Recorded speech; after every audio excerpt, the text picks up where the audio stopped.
So, I've got here what Wife for Life described as a smash cake.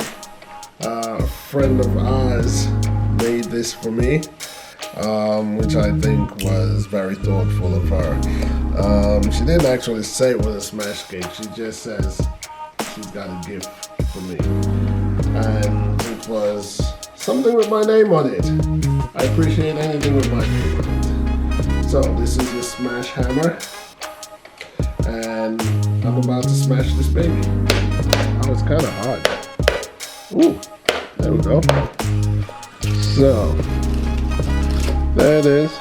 So, I've ruined my name now. There you go. And according to Wife for Life, some of them comes with chocolate inside or gifts inside or things like that.